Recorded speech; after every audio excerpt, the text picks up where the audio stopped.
I use Figma for basically almost everything. Then I asked, and many of our clients also asked for this integration. So everything can be automated or integrated, and that's is our main focus. If Rodrigo has thousands of layers here and then just have to like prioritize one or two of them, so it'll be a mess within that project, right? 3, 2, 1. Hey, here we are with a new session of our tech channel. And today I have here Jamil Raide, Director of Product and Operations. And on the other side, Rodrigo Demetrio, Marketing Director of Bureau Works. This is a platform we're talking today about, and we want to talk about something very special, which is from their September update 2024.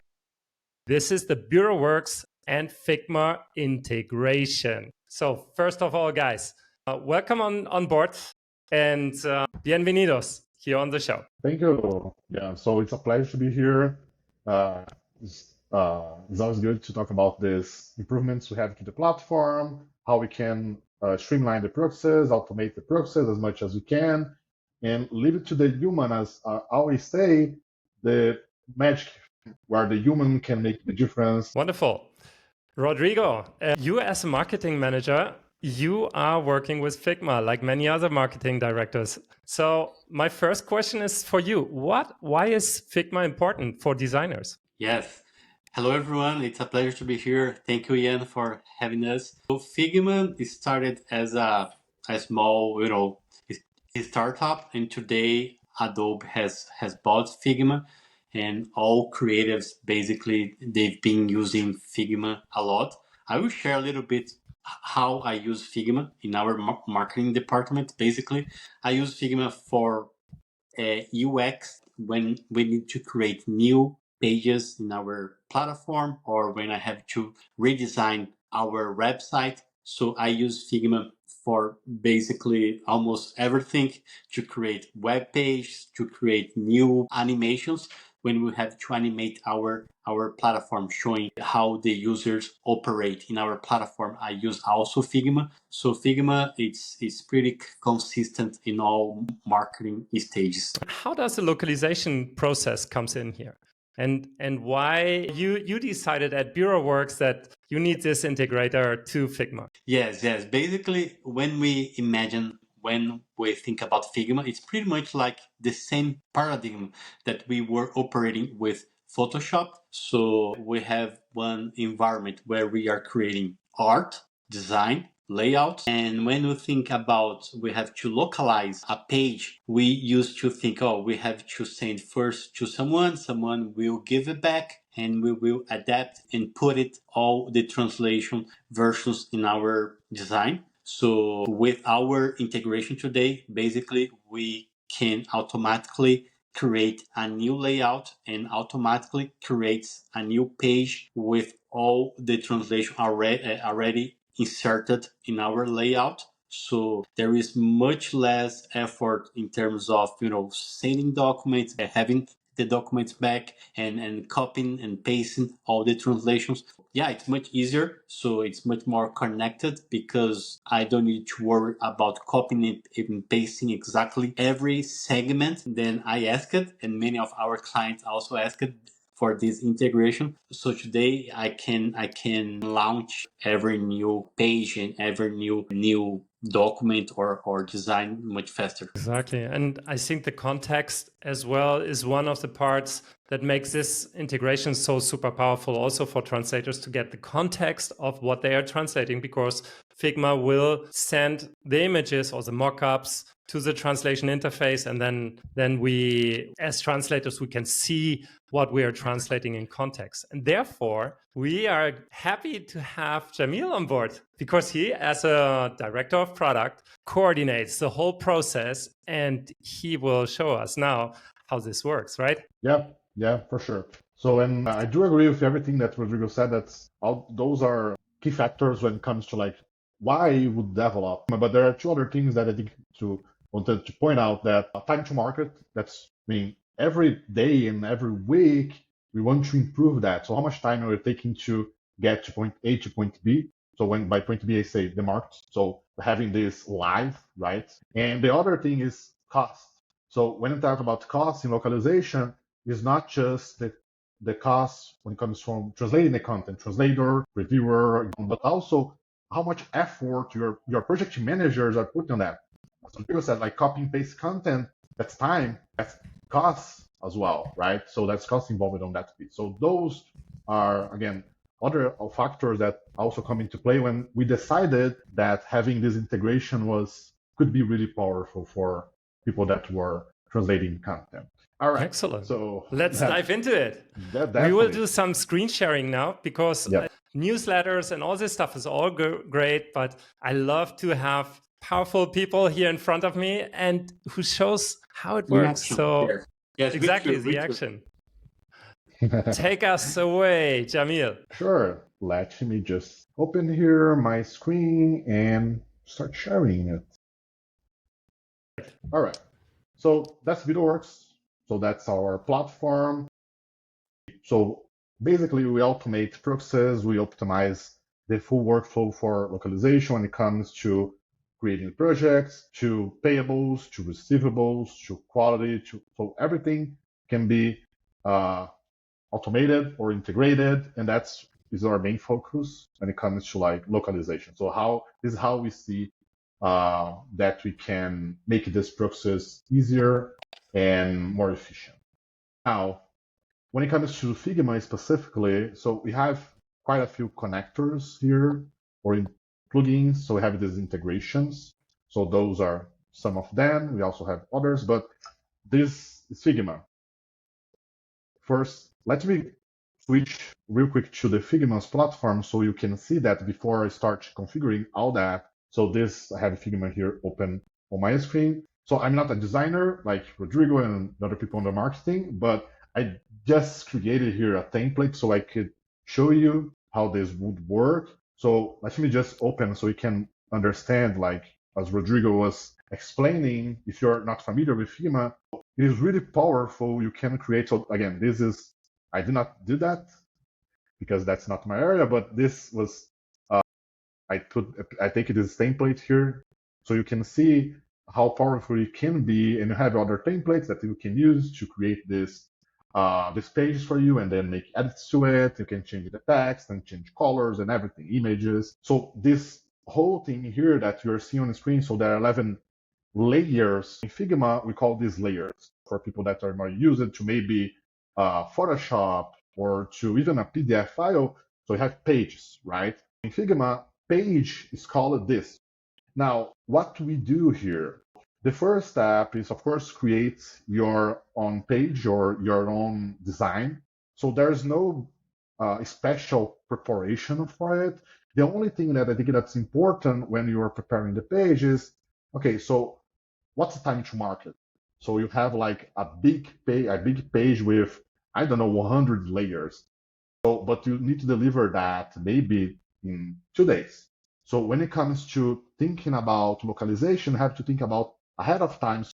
I have 100 layers, so I have 2 days to deliver. But maybe there are some layers that are not that urgent. So if I put all those in the same page, I will create a single project. And then if I have to deliver, like do a partial deliver for the pages that are more urgent, more important, I can't do it. Actually, you can, but that's not the ideal scenario, right? So you want to have that full project completed so you can deliver the pages that are the layers that are needed to your client, to your team that's responsible for that. To your marketing director. Exactly, for Rodrigo. So we want to make Rodrigo happy and you want to deliver on time, right? So to do that, you have to think about, okay, while you are designing this, when I'm going to localize this, how this is going to happen, how I can optimize the localization process, making sure that when I'm creating these pages, I'm not creating pages with thousands of layers, because then when it comes to the localization, that will be a nightmare, in my opinion, so you can have that process flow. Anyway, so now going back to our projects with 11 layers, so this page here, so the first thing, of course, is to prepare for pulling this content into BuildWorks, right? For that, we have this integration, which is a plugin that you have to install on Figma. We have in our help center this amazing article here that explains step by step how you do it. So, and I promise you that I'm not going to bore you if you're going to every single step because there are so many here when you are preparing everything. But so you can see that there are screenshots, there are all the explanations here, how you do it. Just skip to the fun part so you can see it, how it works. But anyway, now we have this configuration. That's one that I want to touch a little bit on because that's important. The configuration, so you install the plugin. So we have established the connection between BuildWorks and Figma. That's the first step. Okay, perfect. Now, where this project goes in BuildWorks, right? For instance, you have in BuildWorks, we have a concept that's called organizational unit, which can be called, for instance, as client, as department. So this is flexible. But let's treat this to be simpler for people that are not used to BuildWorks. This is a department. So I have this client that has Figma code to be translated, and I have this department which requested the Figma page to be translated. So what I do here is, okay, so we have this established the connection. Now I have to tell this integration in BuildWorks, okay, so whenever this project is created from Figma, this page comes from Figma to BuildWorks, where this goes. So this goes to this, will be created under the department for that particular client. So that's what we do here when it comes to configurations, right? Any questions, Jan, Rodrigo? Does that make sense so far? No question. Perfect. No questions for me either. Units, okay. Business units, organizational units, a very singular concept from BuildWorks.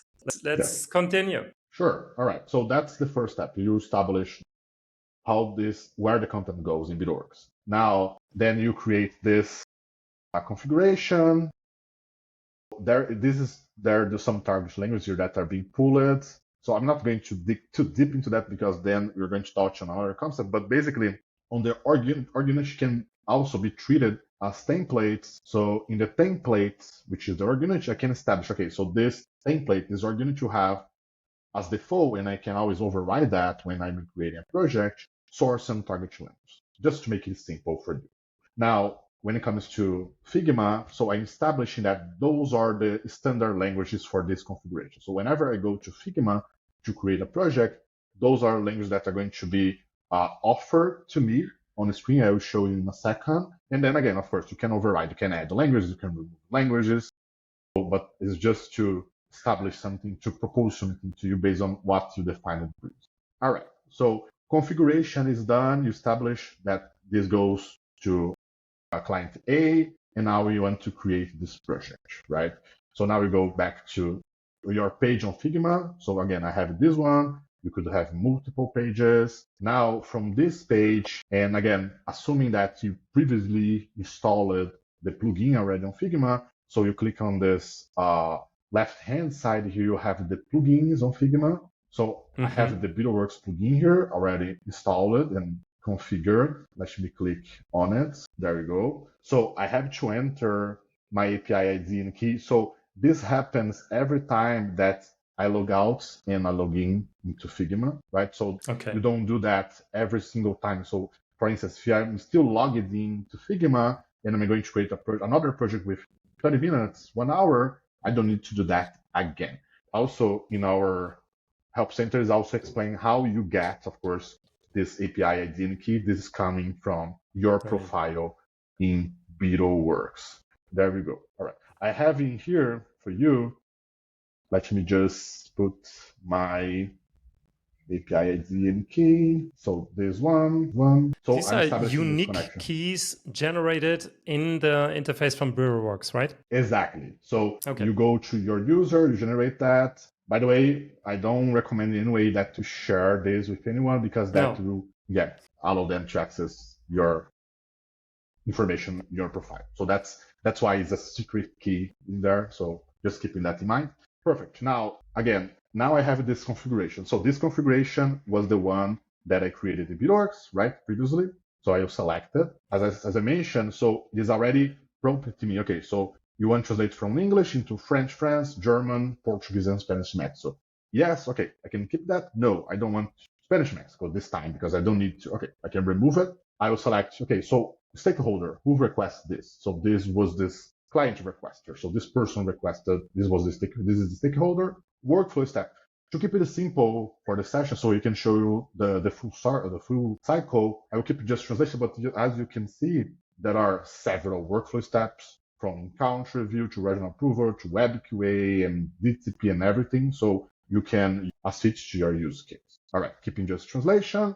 Project name, that's important as well. You can change that in VideoWorks, but just one thing before we move on to create this project name, obviously, will help you use that to identify your project. And if you're creating project every single day, that gets more and more important because after 2 weeks or 3 weeks, you don't recall you don't know you cannot identify which project you created previously in VideoWorks if the name is Figma project, right? So maybe you have an internal code, so it could be VideoWorks and I have an internal code. This is the project 12785 or any kind of thing that helps you out. Or the name of the page, right? Let me ask Rodrigo, how do you deal with that? Do you have a naming strategy for your Figma projects? Well, I like to use, for example, website when it's something like for our website. We've been operating basically with our website with some banners because I don't use Canva, I use Figma to create our banners in our website. So basically the only thing that I do is just to start with what are my assets, like if it's website, if it's our platform or banner. Okay, perfect. So we give it a number and Jamil knows, okay, this is a new project he needs to process now in the editor. Exactly. That's it. And then, so I'm going to send it to VideoWorks. So I'm pushing this content based on this configuration to that particular client that I configured previously. So it will be updated here. Give it just a second. All right. So the project now is created in VideoWorks. I can switch back into VideoWorks and go to my projects tab, where I can see this project 12785 that I just created. So it has Portuguese, French, France, and German. I'm going to open it. So then, of course, I will skip most of the parts here, the complex part when it comes to VideoWorks. So I will approve this project. So project looks good. I just want to get it translated and deliver my client because my due date is today, end of the day, right? So let's get started. At this point, sorry that I interrupt. At this point, you are creating like the quote for Rodrigo. Yes. Yeah.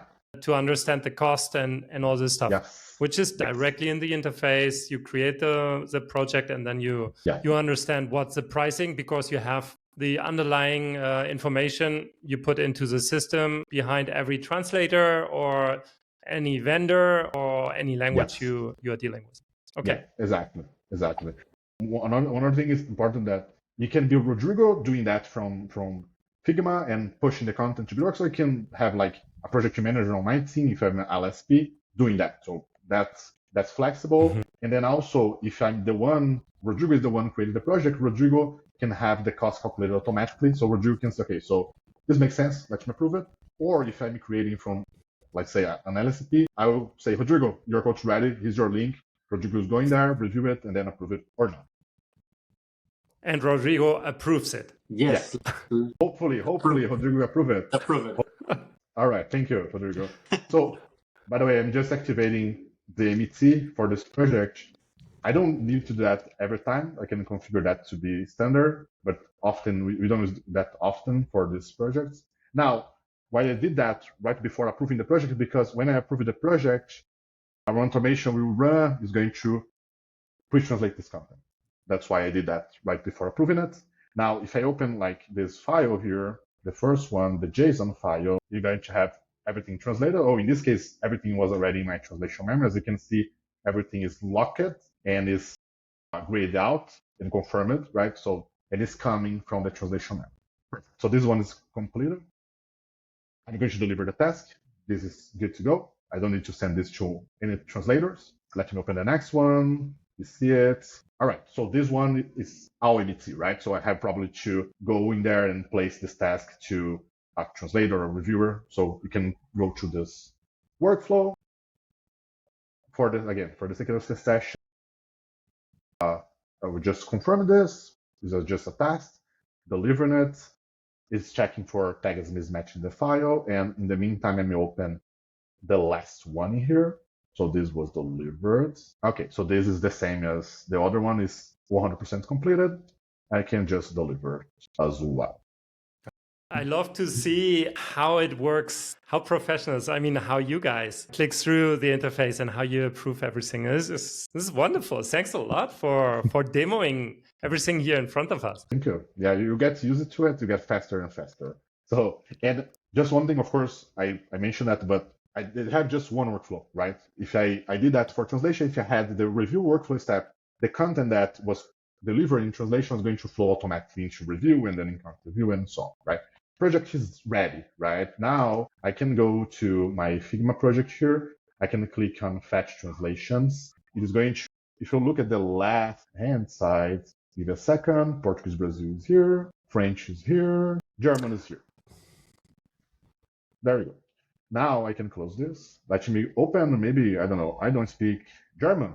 That's why a good idea to open it, right? Now, Perfect. What happens here? It happens that the next step would be to have someone, it could be a designer, usually it's a design, right, that goes in here, maybe it can be a project manager to this minor adjustments when it comes to, I don't know, font size and other things to make those adjustments preparing like the final file to be delivered, right? But as you can see here, the content is translated, right? Except, of course, just to mention that images.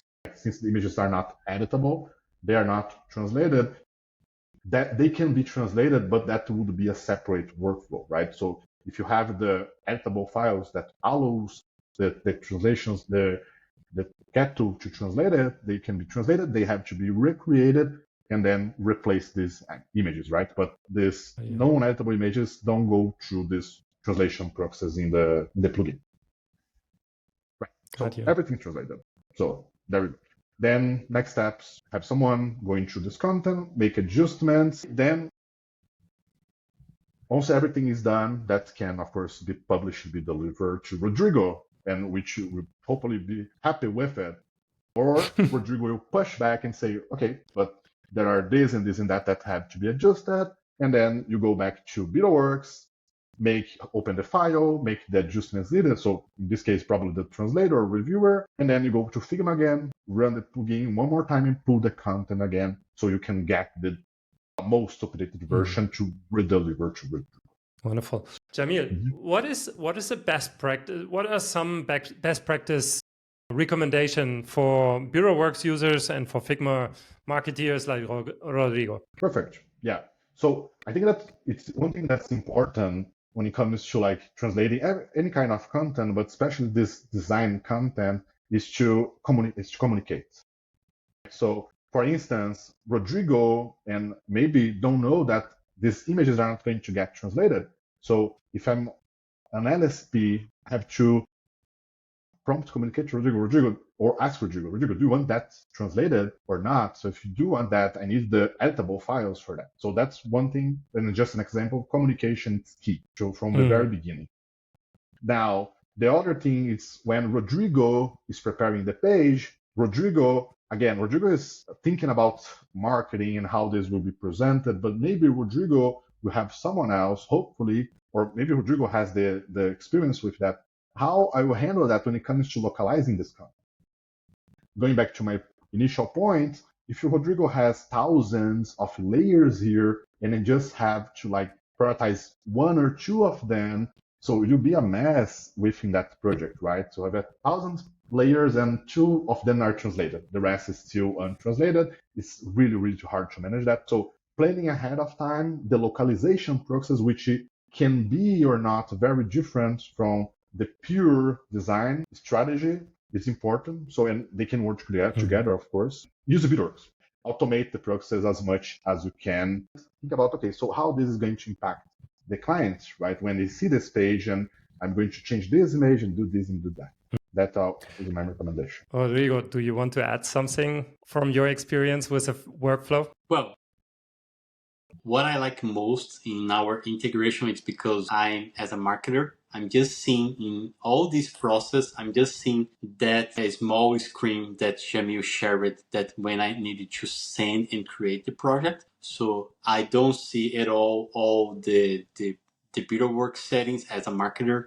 I don't see all that integration part. It's just that small screen. And then when I know it's done, I just have to press one button.